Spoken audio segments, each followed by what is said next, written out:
Scorpio. Apparently it goes with the territory. But, yeah, I had my first erotic dream when I was 3. When you were 3? It was appropriately 3-ish. You want to hear that one? Yeah. I like this.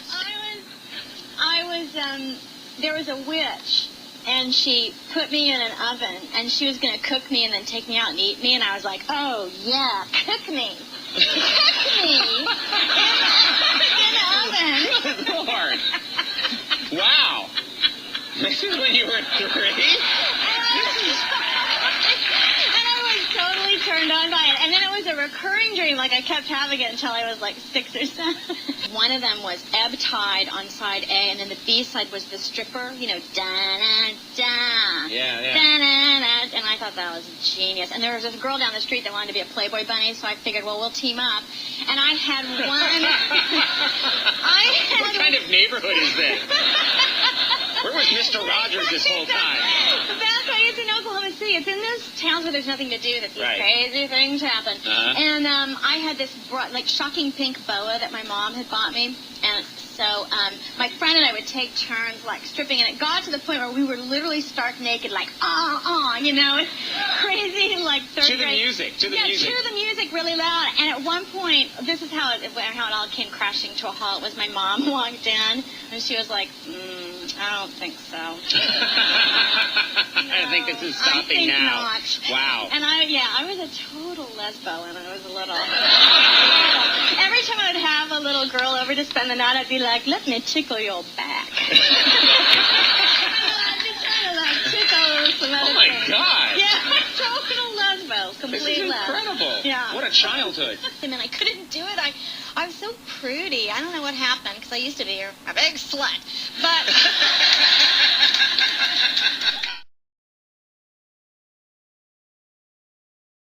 I had a dream that I was flying. Now, flying dreams, of course, we already know are pretty great. If you've had one, they're good. Yeah. Very magical. Mm-hmm. Flying over the world and looking down at the beautiful scenery.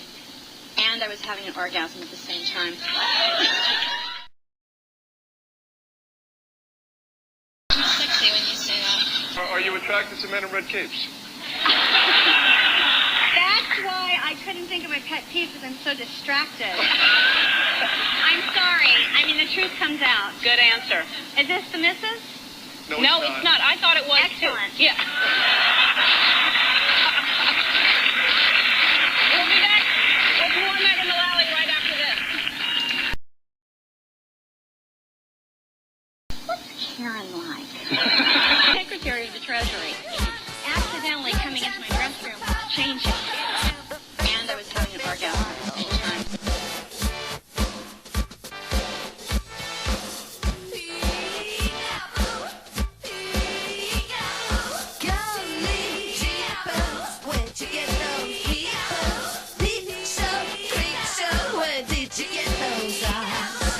A big slut. Literally stark naked, like, you know. I was like, oh, yeah, cook me. Basically, Karen, my character on Will and Grace, is a promiscuous woman who goes both ways. Are you talking about homosexuals? Karen, what is your favorite curse word? That was our parking spot, you mother-sucking butt pirate! What turns you on, Karen? Everything. What turns you off? Oh, honey, you can't turn me off.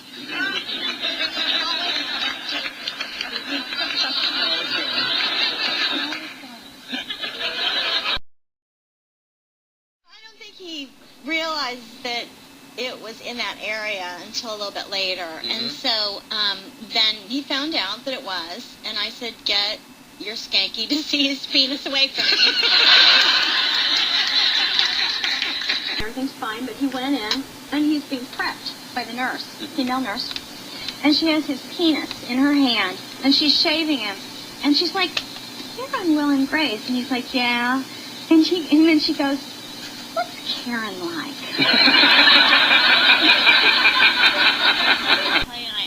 I'm not sure if this is a little off color, but her butt is riveting.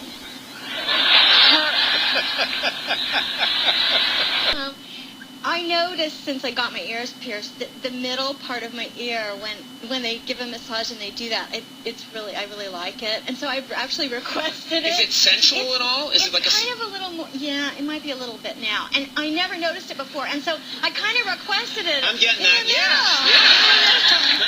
the middle. And then I kind of requested it a couple of times from massage people, and I think they thought I had a weird like ear fetish or something. Right. To my left was seated the Honorable John Snow, who is the Secretary of the Treasury. You can imagine how the conversation was flowing between the two of us. At one point, I found myself explaining the premise of Will and Grace to this elder. I mean, he's an older gentleman. Yeah. Now, Nick, my fiance, who's to my right, maintained that the Honorable John Snow was looking at my cleavage for the entire conversation. Now, I'm sure that's not true.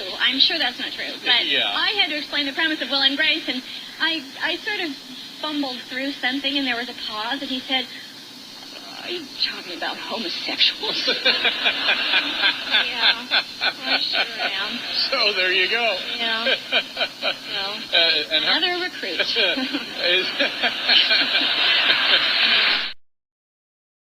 Oh, boy, I can't believe I am guest hosting The Late Show.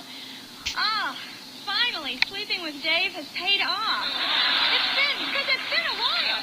And I thought, I was starting to think, I'm starting to get worse. Yeah. Well, it's really different being here without Dave, though. For one thing, I don't have to worry about him accidentally coming into my dressing room while I'm changing. That was refreshing. Like a cigarette right now. Oh, well, great.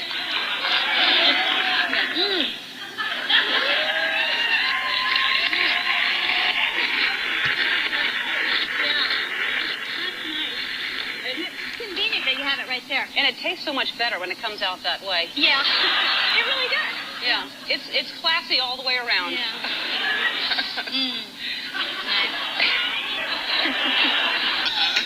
Yeah. Quite a hole. Yeah. But I think you better stop soon. Yeah.